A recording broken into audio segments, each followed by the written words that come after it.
I'm Gigi Beth. I'm the fifth of the very Perez family. Ang matriarch namin talaga noon was si Manny Ichu, pero my sister is gone. Yan ang is the best friend ni Tita Susan at si Tita Pempe. Through thick and thin, they were always together even when she started out in Sampaguita. And kami, mga bata kami, yung the younger siblings, we would just, she was a common face in our studio because she has always been a familiar face because she was in and out of our rooms, particularly kay Manay Ichu, in all the parties we would go to, in all the trips that we would go to abroad and in the Philippines. So parang, she was like an aunt to me. She was like an elder sister to me. Anyway, according to Roderick, I think, or one of the speakers, the past few hours, sabi nga niya, I think that was Roderick. That was, Maricel. Sabi niya, kailangan magkaroon na raw siya ng kodigo. Kasi syempre, tumatanda na tayo. Baka makalimutan ko pa. And these are not only my personal experiences with Tita Susan na madaling matandaan. These are trivia. I had the archive of Sampaguita pictures. So maraming mga trivia nung bago siyang discover na hindi ko na masasapuso yun. So I made it a point to write it down. I wrote this myself. Anyway, not many people know ang double ni Tita Susan sa mga pelikulang ginagawa niya sa Sampaguita is the mommy of Pops Fernandez, Tita Dulce Locban. And sometimes, mapagkamali ko, even when I was watching those films of Tita Susan, sabi ko, hindi, Tita Susan yan. No. Sasabihin sa akin naman ay, no, that's Dulce Locban. Sabi ko, sige, may senyor, siyempre, si Manay Ichu, mas kilala naman talaga niya. And also, both of them, all of them are creatures of habit. Ayan, the Dabber gods will attest to this. Gusto nila lagi na lang adobo ng Valencia, laing ng Valencia. Ako naman si Miss, laging pasaway. Pwede ba, ibahin naman natin ang menu? Pero si Tita Susan at sila Doror, puro yung pinapakain sa Valencia since time and before. And then they're creatures of habit. They do one thing, hindi na sila nagbabago. Pati yung mga phone sila, luma. Di ba? But we love them anyway. So let me read what I wrote down. As I grew older, I became more curious about the lives of our stars in Sampaguita compound. I found out that Tita Susan was discovered by my dad, the late Dr. Perez. She was 14 years old at that time. Ang idol ng artista noon, si Tita Gloria at si Rick Rodrigo. Nanonood siya ng shooting ng Senorita. Sinushooting yon at that time. Kaya nakita siya ng tatay ko. Sabi ng tatay ko, no, he insisted, magpa-screen test ka. Nagpapakasyon lang ata siya because she was still in school in La Consolacion College in Bacolod. So she was here just for vacation.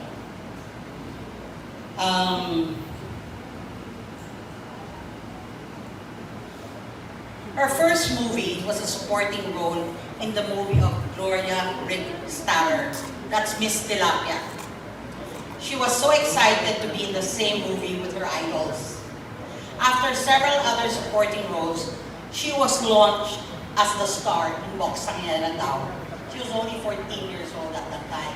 Ang kapartner niya, ang Danny and Eric, si Dolphy, at si Luis Gonzalez, was much older than her, definitely, even at that time. Before, the screen test for the movie of Tita Susan was included in the trailer weeks before Boxangera daw ang pinalabas sa Live Theater. Kasi during that time, ang Sampaguita Pictures always was shown in Live Theater. Ang LVN naman was in Premier Theater.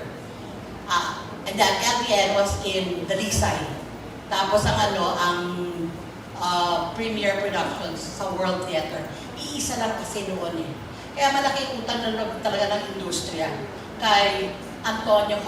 Villegas. Because of him, nagkaroon ng wider audience ang Philippine movies. Anyway, as her fame grew, not too many people know this, she would receive 1,000 fan mails every month. At bumibili siya ng 20 pesos worth of stamps at 8 pesos, very particular, 8 pesos worth of envelopes. So that she can put the mail, she can answer all the mails of her fans. Close with it is her picture, sends it to the USA, Hawaii, and even Japan. She was also invited by our Department of Tourism to represent our country, to compete with the Asian countries, and was crowned the Queen of the Pacific, Pearl of the Orient Pacific Festival at the age 17. Initially, her love team was Romeo Vasquez, whom she first met and totally disliked. Why? Because sabi niya, at that time, unang pagkakilala niya kay Romeo, kay Bobby, he was sizing her up already, looking at her up and down. So, sabi niya, he's being fresh.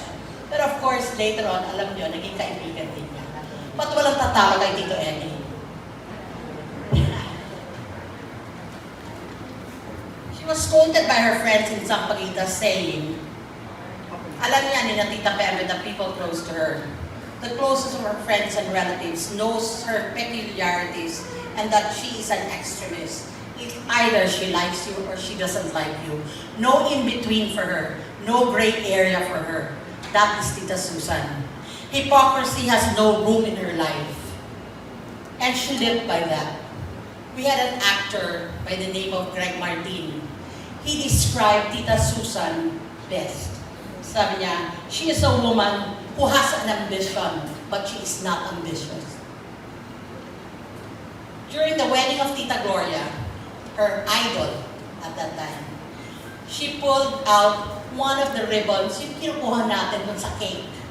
Diba? She pulled out one of the ribbons in the wedding cake, like a fortune cookie, which stated that she would be an old maid for good.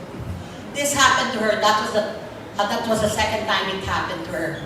She goes running to my lola, yan kilala yan ni Eddie, si Mami Vera, and she was sobbing her heart out kasi ayaw daw niya maging old maid. She was 17 at that time. So sabi niya, huwag ka maniniwala dyan, iha, sabi niya, kasi hindi naman yan totoo.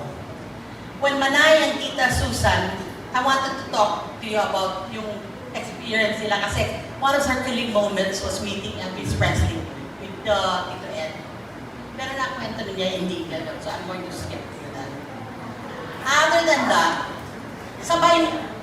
sanay naman sila nakikilala nila. Di ba, Papa had a relationship with Paramount and MGM na every time nag-shooting yung mga stars nila dito, somehow, Sampaguita Pictures would always help them out, di ba? To address all their concerns. So lahat ng mga artista nila, the likes of Alain Delon, Tito Eddie, hindi ko makakalimutan to. Si Alain Delon, pupunta siya, is one of the more popular stars at that time. At guwapo talaga. Tinitingnan pa ni Tito Eddie, may picture ka pa sa akin. Minamatch mo yung height mo sa kanya, tapos sabi mo, ay, hindi naman kasing taas ko, no? Kasi he was only 5'10". Si Tito Eddie was past 6 feet tall. The likes of Charlton Heston, di ba? Pumunta yan. Jeffrey Hunter. Lahat yan, dumaan yan sa Sampaguita. They would have dinner with them, in-entertain lahat sila ng mga artista ng Sampaguita. And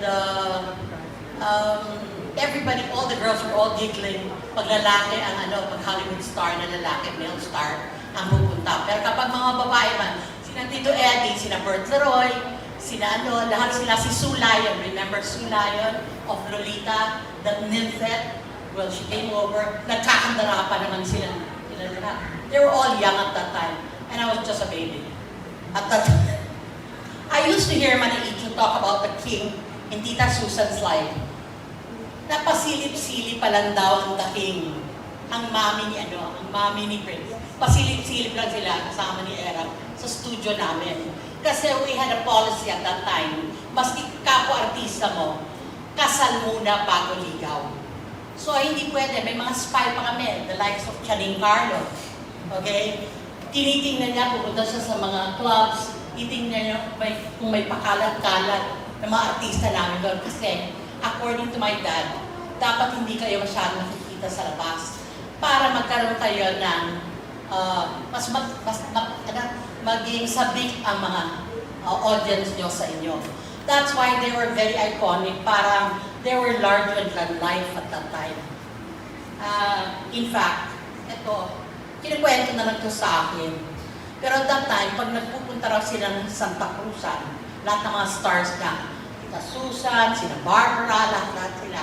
Pag pupunta sila, mag-originate sila sa Manila Hotel, they will come in the Sampaguita bus. Okay? And then, lahat sila, bago umalis, tinitingnan sila ng papa ko, one by one. Usong-uso pa nun, yung mga mahahabang gloves. Diba? Kailangan naka-gloves sila, at tapos lahat coiffured sila. Hindi ka pwede lumabas ng bahay mo na nakasabukot yung buhok mo. That's how my dad was. At pagbaba nila, nagkakandagulo na lang lahat daw ng mga tao. Because iba yung pag dumating si Papa daw, even sa FAMAS, dala-dala niya her tone, lahat ng mga superstars niya ng mga artista sa loob. So talaga, mapapatingin ka talaga sa kanila. We had 4 movie queens in our lot. First was Carmen Rosales. That was mga post-war. And then came Tita Gloria. And then came Tita Susan naman yan. In fact, I am so, parang hihinayan ako. I feel so sad na hindi na maabutan ni Tita Susan ni Manay. Yung i-launch namin book. We were going to launch a book entitled Legacy, the Golden Years of SPI. But unfortunately, because of this pandemic thing, I was unable to finish it. Tapos ng text nito, tapos na lahat. There are 2 pages allotted for each of our movie queens with 8 by 10 photos and their life story, their experiences in Sampaguita. She would have loved that. But never mind, from up there, wherever she is, I'm sure she's going to appreciate this.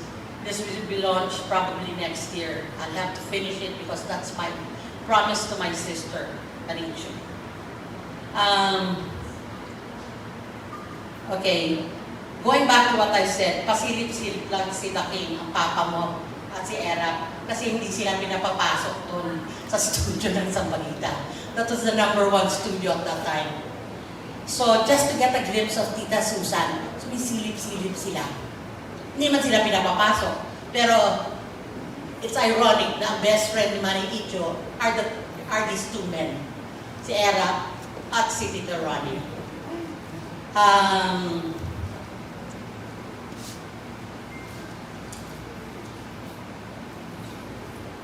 But finally, maski sino pang sumilip sa kanila, finally the king married his queen in the end. Sampaguita treated their stars not only as movie stars but part of their family. Lahat pantay-pantay. Pumipila sila pare-pareho, crew and stars, to get their weekly allowances sa cashier ng SPI building. And once a year, there's a vote going on amongst the bosses and the stars. Pipili sila ng king and queen for the day. Ang pinagpipilian nila, lahat ng mga crew members namin, lahat ng mga staff namin, yung mas maliit na mga sweldo kaysa sa kanila. At kung sino man ang manalo, they're at their beck and call. Magsaserve sila Eddie, sila Tita Susan, sila Tita Gloria, lahat ng stars namin will cater to them for at least one day. To be capped by a grand ball, a costume ball, which we call Bal Fantastic. So all this, bawal maliit pala sa shooting, may penalty kayo, di ba? All this discipline instilled in our stars helped them to become the respected icons in the industry, even after their contracts have ended. There are premiere nights, as I said, of Tita Susan and her co-stars sa live theater na sometimes hindi na sila makalabas pagkatapos ang premiere. So lumalabas na lang sila sa likod ng theater ng live theater. Kasi punong-puno na ang lobby. Seldom do our stars go out in public para daw hindi magsawa publiko sa kanila. That's why during those days, they were larger than life. May isa pa pala po. Ito, I'll have to share with Tito Eddie. Marami kayong pictures ni Tita Susan. Mga dance number nyo na kay kaganda. Choreographed dance number. Kasi we were like the MGM at the time. Mas kilala tayo sa musical rather than action. Marami, ang gaganda ng mga costume nila, ang gaganda ng mga pictures ni Tito Eddie, ni Tita Susan, lahat ng mga artista na kaya gaganda. Pero nung time ni Susan at ni Amalia, ewan ko ba, kasi yun, ang sistema nila, every time a movie is showing in the theater, may lobby display kami. Hindi na uso yun na yun. Pero may lobby display, lahat ng mga pictures, linalagay doon. Yung mga still photos, linalagay doon sa escaparate yun. I don't know how the fans will always manage to poke their eyes. Yung eyes pa man din nila. So lahat ng mga photos ko, which I have thousands, nakapoke ang eyes ng mga si Tita Susan at si Amalia. They never did that to Tita Gloria, pero talaga yung rivalry talaga yung dalawa. Was really at the height. Na inuukit nila yung mga mata. I don't know why this concentration on the eyes. I think it's very difficult to recreate or using yun, di ba? You know that for a fact. Anyway, so I kept it there just in case magkaroon ng technology later on, which Jeff will help me out. Pag ma-reconstruct namin, maayos namin yun.